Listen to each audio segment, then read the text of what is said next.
la NBA qui pourrait débarquer, devrait débarquer, on ne sait plus quel temps employer, en Europe. Est-ce que c'est, pour vous, un rêve, finalement, une révolution, peut-être, qui s'annonce? Est-ce que c'est une utopie?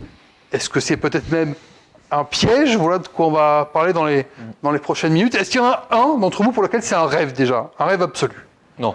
Pas un rêve, on va pas abuser. Un peu fort pour toi? Non, c'est un peu fort. C'est un rêve. Alors, c'est un rêve, pour entrer un peu dans le débat, c'est un rêve piégeux. Alors, c'est soit un rêve, soit un piège. Je ne peux pas faire les deux, Nico. Ou un piège rêvé. Non, c'est un rêve sur pas mal de choses, mais attention aux limites. C'est un piège dans certains domaines aussi. Nils, toi, tu penches vers quel côté? Si on parle juste de rêve, moi, à petit, c'était un rêve d'avoir, je sais pas, les Paris Spurs, les Barcelone Celtics, d'adapter toutes ces franchises NBA en Europe. Parce que quand t'es petit, la NBA, ça te fait rêver. Après, il y a la réalité qui te rattrape un petit peu, et c'est de ça dont on va davantage discuter, je pense. Alors, la réalité, c'est que pour l'instant, on ne sait pas vraiment quelles sont les intentions de la NBA. On a ces 2 matchs de saison régulière entre les Pacers et les Spurs. Mais évidemment, on parle de ce qui pourrait être une division de NBA en Europe, voire peut-être un championnat NBA en Europe. Est-ce que ça supplanterait l'Euroleague ou pas? Effectivement, il y a beaucoup de conditionnels pour l'instant. Mais la NBA en Europe, déjà, s'implanter, ce serait déjà mettre un énorme pied en Europe, ce serait déjà venir sur les plates-bandes des championnats européens, ce serait déjà peut-être mettre en péril, finalement, tout ce qui a fait l'équilibre précaire, ou je sais, du basket européen depuis des années. Puis le charme aussi, parce que beaucoup aiment comparer, ou même mettre de côté le basket américain d'un côté, avec toute l'histoire qu'on connaît, et le basket européen qui est totalement différent, et le charme des atmosphères qu'on connaît nous en Euroleague depuis de nombreuses années. Qu'est-ce qu'il en deviendrait? Est-ce qu'on verrait des Pana Lakers toutes les 2 semaines? C'est très bizarre. Donc ça, c'est encore le côté déplacement, parce qu'effectivement, venir de Los Angeles pour aller en Grèce ou en Turquie... Je crois qu'Adam Silver veut remettre en place le Concorde, je crois. C'est vrai qu'il a dit, je connaissais ça quand j'étais petit, pourquoi pas en fait. Mais ça coûte 12 heures d'avion quand même, donc effectivement, oui, c'est... Bon, l'écologie, c'est important aussi. C'est un petit peu compliqué. Et c'est pour ça que le projet est encore un peu flou, même si on en entend beaucoup parler et que la NBA a quelque chose peut-être annoncé dès cette semaine. Mais il y a des choses qui sont impossibles, effectivement, de faire des matchs avec les équipes américaines. Ça me semble totalement impossible. Après, est-ce que c'est de créer une ligue concurrente à l'Euroleague? C'est ce qu'on craint ou c'est ce qu'on espère, selon de quel côté on se place. Et là, quels seraient les moyens mis par l'Euroleague qui joueraient? Enfin, ça pose des dizaines et des dizaines de questions. En vrai, il y a plein de scénarios possibles. Soit c'est la FIBA qui se met d'accord avec l'Euroleague, on met de côté la BCL, l'Europe Cup, honnêtement, pas vraiment grand intérêt. Il y a trop de Coupes d'Europe, mais c'est pas le débat ici. Voilà. On oublie ces... Qui est contre la NBA? Alors vas-y, moi je vais vous aider. Je veux savoir sur qui je vais taper en fait. Vas-y, moi je vais t'aider, je suis contre Nils. Moi je suis pour. Je suis pour, mais avec un grand mais, je vais expliquer pourquoi. Alors moi je suis contre parce que je vois la finalité. La finalité, dans 10, 15 ans, si tu as une vraie implantation de la NBA en Europe, qui va vouloir jouer le championnat de France? Qui va s'intéresser au championnat de France? Si tu as, on va dire, Paris, Lyon ou Asvel, peut-être une autre franchise, peut-être Monaco, peut-être, je sais pas, n'importe quelle autre franchise en France qui est dans cette NBA Europe. Imaginons une vraie NBA Europe avec 30 franchises. Allez, je te prends le même nom qu'en NBA. Qui s'intéresse au championnat de France? Qui va décemment dans le nouveau public? C'est grave? Pour moi, oui. En fait, tu casses tout du modèle européen. Ouais. Tu casses tout. Clairement, pour moi, la finalité de la venue de la NBA en Europe, je ne sais pas si c'est une volonté de casser, mais ça provoquerait plutôt une cassure de ce modèle-là. Alors après, est-ce que la Betclic Elite, championnat de France, deviendrait une NCAA bis, un championnat de formation, non. Quelque chose comme ça? Je pense qu'à terme, c'est ce que ça deviendrait. C'est pour ça que je suis contre. Mais les deux peuvent coexister, peut-être. Rien ne nous dit que le modèle américain avec une grande ligue fermée où il y aura un spectacle incroyable ne peut pas coexister avec des plus petits championnats nationaux. En NBA, aux États-Unis, ils l'ont pas fait. Ils n'ont pas par état, où j'ai pas connaissance. Peut-être que ça existe des ligues amateurs en quelque sorte. Tu as la première division qui est en régie, qui est généralement. Qui en a quelque chose à la fiche de la G-League? C'est ça en fait. s'en fout de la Si tu as G-League. une ligue, Mais pourquoi tu imagines tout de suite que la Betclic peut devenir une G-League à la Mais déjà, ça française, n'a rien à voir parce que européenne. la Je suis d'accord, moi, G-League, c'est bah oui. continental. Donc déjà, c'est pas possible. Mais tu garderas cette identité ancrée parce que c'est ton pays, parce que c'est ton équipe de ta ville. Ça se trouve, nous, la G-League, nous, on en a rien à faire parce que c'est chez nous. Mais les mecs qui habitent dans une ville où il y a la G-League qui te dit que ça les intéresse pas et qui sont pas... Bon, les salles sont vides, tu vas me dire, c'est peut-être pas... voilà, merci, t'as répondu à ta Garde question. sa Merci, question tout seul. merci, merci Nils. Ouais, mais nous, on connaît ça, donc peut-être que ça va rester quand même. On a de plus en plus de mal quand même à développer nos clubs et à faire que les clubs français deviennent grands. Donc on peut garder cette base où on a 3500 5000 personnes dans une salle en championnat de France qui suivent un club et un truc qui est bien plus énorme, qui va attirer bien plus de monde. Alors moi, j'ai du mal à imaginer que nos ligues, nos championnats nationaux soient complètement détruits s'il y a un projet NBA, parce que déjà la NBA s'est beaucoup plus rapprochée de la FIBA, qui protège justement les championnats nationaux.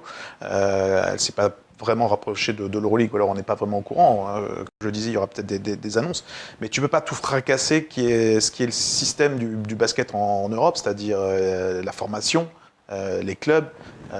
Et après, effectivement, tu t'appuies sur ça pour tes équipes nationales, parce que au bout du compte, c'est quand même tes équipes nationales que tu nourris avec Moi, je te parle aussi championnats. de l'intérêt.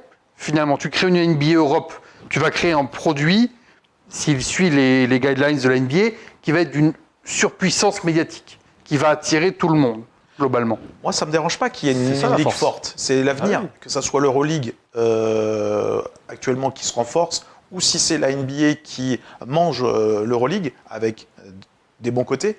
Moi, ça me dérange pas d'avoir une ligue surpuissante à côté des championnats nationaux. Ça intéressera, c'est deux marchés différents. Ça intéressera. En fait, toi, j'ai l'impression que tu as peur d'une ligue fermée. Style la Super League du foot d'il y a quelques années, où on va sortir les équipes des championnats nationaux pour faire comme si l'Euroleague était 100% fermée. Toi, tu as un petit peu peur de ça, j'ai l'impression. Je me dis qu'à terme, c'est-à-dire, tu vois, je parle pas d'ailleurs dans 3 à 4 ans où c'est un peu tôt, mais je me dis qu'à terme, oui, tu vas arriver avec tout le monde va vouloir intégrer, ou en tout cas cette NBA Europe, et effectivement, tu aurais les grands centres français qui seraient dans cette NBA Europe, et derrière, tu aurais un système qui chercherait encore plus qu'aujourd'hui, comment exister.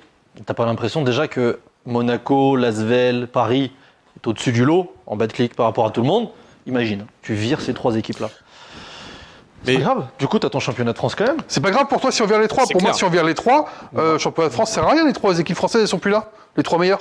Ouais, mais donc tu regardes que pour Lasvel et Monaco et Paris. Non, je regarde Tu pour- peux avoir d'autres locomotives, peut-être derrière, avec un autre budget, avec un autre Mais t'en fais quoi de ces locomotives? Quand tu vas dire à tes sponsors, Peut-être que Pau va revenir en Nils, Betclic. je te le dis après. pour être Tu veux gentil. dire Pau? Tiens, tu veux dire Pau à tes sponsors?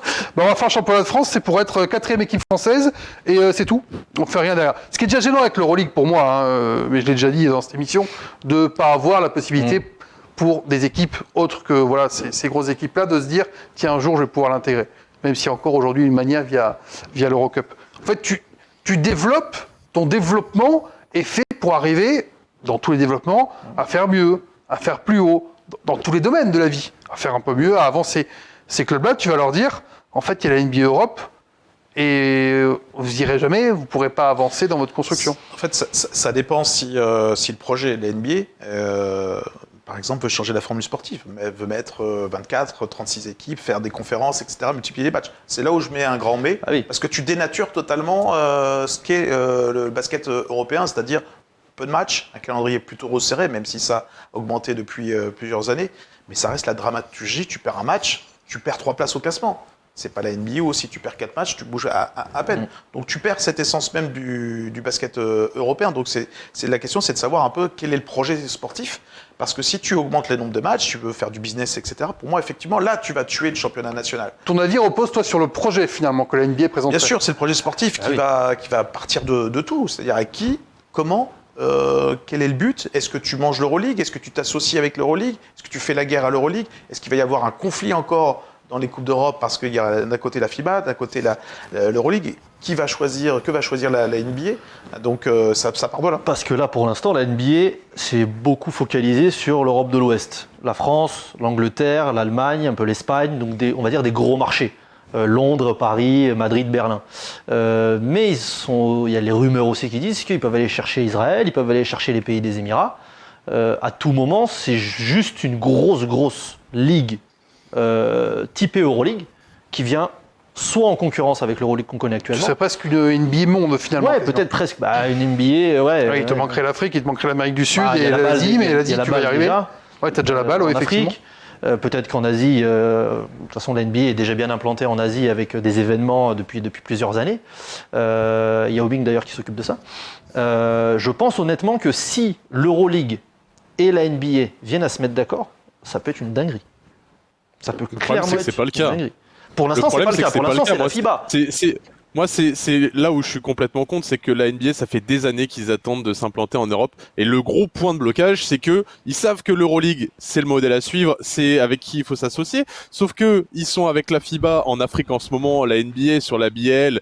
Du coup, ils peuvent pas dire à la FIBA, non, en Europe, on vous plante, on va aller avec l'Euroleague, mais on continue à travailler avec vous à la BL. En fait, c'est un énorme conflit. Et la NBA attendait de se lancer en Europe, que le conflit soit réglé. Et aujourd'hui, tu sais pas pourquoi, finalement, ils décident de venir. Sauf que du coup, ils sont bloqués avec la FIBA, mais en même temps, il y a l'Euroleague. Le danger, il est là, en fait. C'est que la FIBA et la NBA s'associent, créent une ligue à côté de l'Euroleague. Que t'aies l'Euroleague qui soit le gros produit phare et qu'à côté, t'aies une ligue concurrente, que ça soit divisé entre les deux et que finalement, t'aies deux ligues qui soient moyennes et qui soient pas au maximum de leur potentiel. Moi, c'est un scénario auquel je ne crois pas, Nils, tu vois ça. D'avoir deux ligues européennes concurrentes. Moi, ça existait, ça a duré un an. J'ai l'impression c'est ce dont on parle aujourd'hui. J'ai l'impression que c'est un peu la direction. Moi, j'y crois pas. Tu peux pas avoir deux ligues comme ça. Tu penses qu'il va y avoir une ligue globale, genre NBA, Euroleague? Moi, c'est soit il y a une NBA Europe, soit il y a une NBA Euroleague, tu vois. Je te donne quelques infos. Là, il y a le contrat avec IMG de l'Euroleague qui a été prolongé jusqu'à 2035-2036.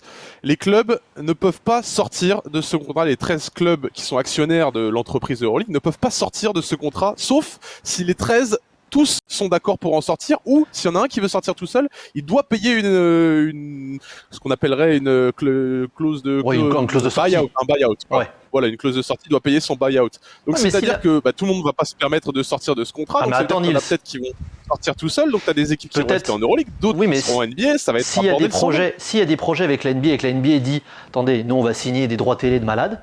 Regardez ce qu'on fait aux États-Unis, 76 milliards sur les 11 prochaines années. Si on signe des contrats télé de fous, vous inquiétez pas, votre buyout de 1 million, là, on l'a payé à l'Euroleague. Et vous venez pendant 5 ans. Surtout, je crois que c'est bientôt la fin pour certains clubs de leur licence A. Bien sûr. Qu'il faudra renouveler. Donc il y a pas mal de clubs qui vont peut-être pouvoir en sortir. Bien sûr. Et c'est ce qui attire. C'est pour ça que la NBA veut venir en 2026. Et moi, c'est pour ça que j'en veux à l'Euroleague. Depuis des années, elle ne s'est pas préparée à ça. Parce que ça paraît une évidence aujourd'hui. C'est un vieux serpent de mer. Ce projet de la NBA en Europe, quel que soit le projet, si c'est avec les équipes outre-Atlantique ou si c'est juste une conférence unique en Europe, mais j'en veux à l'Euroleague de ne pas s'être professionnalisé, d'avoir laissé des clubs comme le Real Madrid gagner beaucoup de titres à crédit avec des 25 millions de budget dépassés. On parle pas de thunes, mais ça va être ça le nerf de la guerre. C'est chacun pour soi un peu l'Euroleague, au lieu de se fédérer, de se réunir autour d'une table et se dire, bon, le business plan, comment on le fait ? Il faut s'entendre tous, il faut que ça soit un intérêt commun, parce que sinon la NBA va nous manger. Et donc là, il commence à le faire, puisque le fair play financier va se mettre en place, mais c'est pas avant 2028 dans sa dernière version. Donc moi, j'en veux à l'Euroleague pour ça, c'est-à-dire qu'elle ne s'est pas du tout préparée au business que fait la NBA. Et donc, elle peut se faire manger. Pour te répondre, Nils, pour moi, il n'y a pas la place, en fait, pour deux ligues qui s'étendraient sur l'Europe. On peut élargir effectivement Moyen-Orient. Ça a déjà été fait, Asie, je pense que ça n'a pas duré. Imagine. Ça a été fait Euroleague, Super League, ça a duré un an. Ça n'existe pas. Imagine, scénario A, il y a la NBA qui arrive, qui dit on a 6 équipes, c'est quoi, c'est 5 équipes par division. 5 pour les 2-3 premières années, 5 équipes européennes qui vont jouer une fois ou 2 fois par mois contre des équipes en NBA. Non, ça c'est inimaginable d'avoir une utopie. Ça n'arrivera. Les voyages outre-Atlantique, j'y crois pas une seconde. C'est pas possible de voyager, de faire déjà, le voyage. On n'est tous pas d'accord déjà sur le projet. C'est normal, parce que tout peut se passer. Le projet le plus sensé pour moi, c'est de faire une BAL en Europe, c'est-à-dire une Euroleague NBA avec l'appui de l'Euroleague. Là, ça aurait pour moi du sens. Je pense qu'il faut affronter les équipes américaines. Avec le consentement de la FIBA pour dire attention, des garde-fous, parce que c'est un peu le juge du basket FIBA en Europe, donc avec certaines règles, etc. Et on organise ça en conjointement avec l'Euroleague. Je pense que l'Euroleague va être obligée d'y venir. Affronter les équipes américaines, ça veut dire intégrer complètement la NBA. C'est-à-dire que la NBA Europe est une vraie division de la NBA. Tu fais Ou une conférence de la NBA. Cup. La NBA Cup, tu la changes, tu mets les équipes européennes dedans.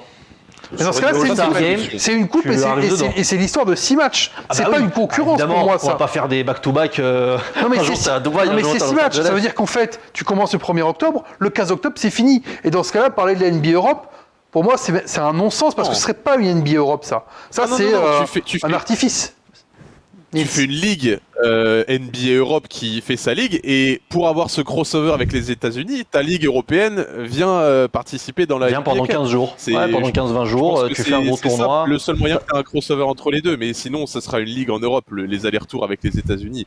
Donc, il n'y a pas un avion supersonique, et encore avec l'écologie, je pense qu'ils vont s'en prendre. Mais est-ce que vous pensez que sportivement, que même une compétition comme la NBA Cup sera ouverte, compétitive pour les clubs européens?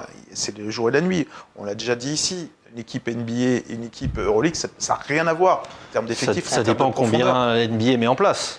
Si la NBA met aussi des partenariats des partenariats, encore bien grand mot, mais si tu as des gros joueurs NBA, semi de carrière, passé 30 ans, qui ont déjà peut-être tout gagné, des choses comme ça, on leur dit, les gars, on garantit votre salaire, vous allez en Europe. Numéro 2 de cette NBA Europe. D'abord, instaurer quelle formule sportive, avec qui on la fabrique, et après on verra s'il y a des connexions avec les vraies équipes NBA. Pour moi, ça reste utopique. Tu imagines, je te prends des mecs entre guillemets fin de carrière actuellement, imagine Steph Curry n'ira à Paris, toi. Si on lui garantit son salaire... Le gars, il a tout gagné.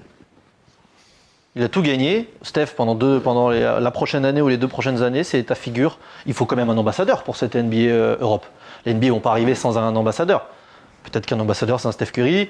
James Harden, Westbrook, ils ont un petit peu moins d'éclat là. Mais il te faut un nom.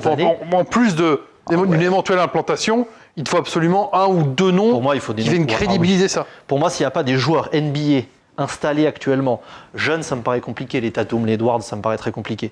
Mais si tu n'as pas des joueurs implantés qui viennent en Europe, de la NBA.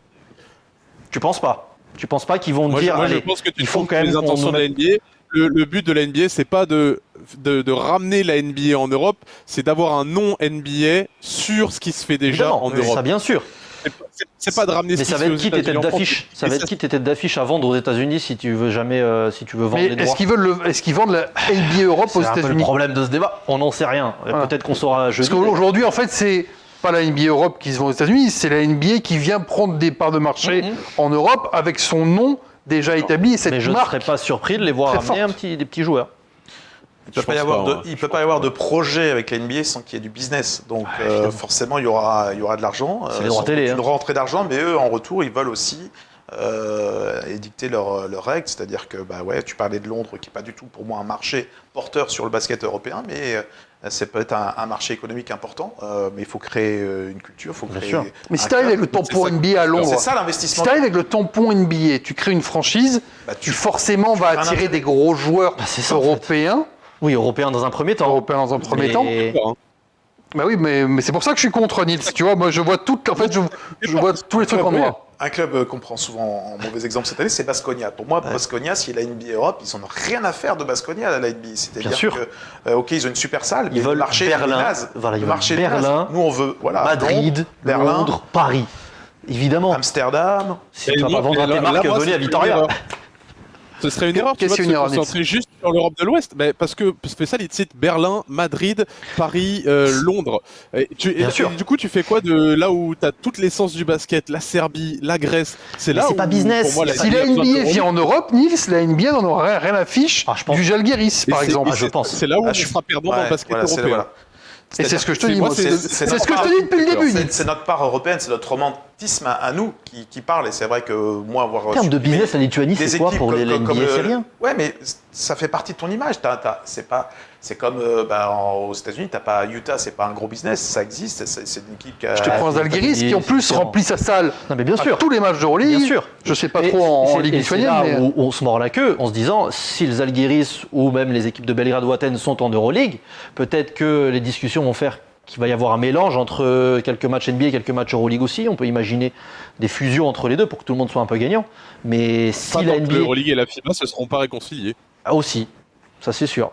Ça, c'est un autre problème. En fait, le rêve, c'est que effectivement tout le monde s'entende, se mette autour d'une table, FIBA, Euroleague, NBA, faisons un projet ensemble en préservant la nature de ce qu'est le basket européen, Faire c'est-à-dire plaisir à tout le monde. un nombre de matchs plutôt réduit par rapport à l'NBA, des centres sportifs d'intérêt parce que c'est la tradition comme aux Žalgiris Kaunas, parce que c'est des grands noms et parce qu'il y a aussi un côté économique, pourquoi pas aller s'implanter à Londres. Ce qui est fou, c'est que C'est obligé. Hein. Ce qui est fou, c'est que NBA, l'Euroleague, Londres, on a parlé de l'extension un long moment. On est à 18 clubs aujourd'hui. Ouais. Si tu rajoutes Londres, que tu rajoutes un ou deux clubs, bon, Paris est aujourd'hui, mais À Dubaï. tu finis voilà, par aller chercher effectivement oui. Dubaï, les Émirats, 22-24. des choses comme ça. 22-24. 22-24. Même, Ouais, tu pousses un peu, Mm. tu peux arriver à 30. c'est beaucoup. C'est beaucoup. Mais tu peux te faire tes deux conférences, tu peux te faire une 30, comme aujourd'hui quasiment, 30-34 matchs en faisant... allez, tu fais un affrontement contre les équipes de l'autre conférence, Ouais. 14, et tu fais 2 affrontements contre les équipes de ta conférence, 14 aussi. Donc tu vas arriver à une quarantaine de matchs. Ok, ça c'est l'Euroleague. Tu vois, aujourd'hui, finalement, c'est quasiment l'Euroleague. C'est Ça c'est l'Euroleague du futur. Globalement, c'est l'Euroleague du futur. On va. et pour on moi, devrait y arriver. la NBA Europe, c'est la NBA Euroleague du futur, en fait. Cette extension Euroleague, pour moi, c'est ça la NBA Donc Europe. t'as envie que NBA et Euroleague s'entendent et que les deux marques. J'ai envie que viennent, NBA, se lier. Euroleague et FIBA s'entendent pour créer cette NBA Euroleague. S'il faut y aller, faisons une NBA Euroleague, parce que la NBA avec Paris, Londres, Madrid, machin, effectivement, tu vas attirer des marchés qui sont importants. Bien sûr. Mais le reste du marché européen Ça, c'est qui pareil, reste- ça n'arrivera jamais. qui reste existant En fait, et qui reste fort en basket Ça arrivera par jamais Nils, l'Euroleague à 24. Nils et je pense que c'est important. Vas-y. Non, Nils. non, ce qui n'arrivera pas, ce que je pense qui n'arrivera pas, c'est le partenariat NBA Euroleague, parce que et déjà tu t'as dit une NBA Euroleague. Il faut pas oublier qu'Euroleague c'est une marque. Bien NBA, sûr. c'est une marque. Donc, et comment tu fais pour que les deux, comment tu répartis les gains? La NBA va dire, mais non, mais attendez, nous on apporte bien plus que vous.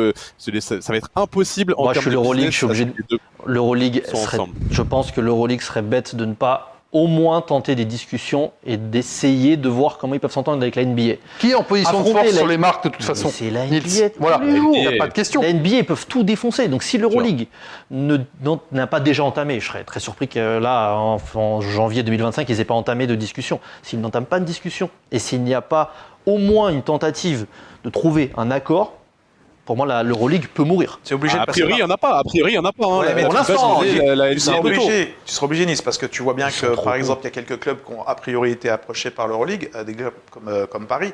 Et donc Paris va à un moment se poser la question de faire le choix. Madrid, Est-ce que le je vais, Real forcément a dû est-ce être. que je vais, voilà, est-ce que je vais en Euroleague, est-ce que je vais en NBA? Donc il faut Le être choix, conscient- la question est conscient vite de ça. répondue. Hein. L'Euroleague peut perdre des grosses équipes. Je Bien n'ose sûr. pas imaginer une Euroleague sans le Au jour- Panas, sans le Real, Bien sans sûr. Paris. Le choix est fait. Qui est devenu une Ah, place mais là, je pense que le choix est fait. David Kahn, demain, la NBA, ils arrivent, ils disent on a signé 10 milliards sur les 10 prochaines années en droit télé, tu vas avoir tant de pourcentage. Ils signent les yeux fermés. Hein. Et puis le Madrid fera pareil Alors, moi, pour leur dette, le Barça fera pareil. Et peut-être qu'aussi, financièrement, les clubs de Belgrade sont en difficulté. Peut-être qu'eux aussi vont être intéressés. C'est l'argent le nerf de la guerre. Nils ne sera pas tardé à conclure les débats, mais tu as Bien sûr. compris, pour Fessal, il est un peu tôt pour faire un choix, mais le choix est fait. Ah, mais oui. Nils. Le choix est fait.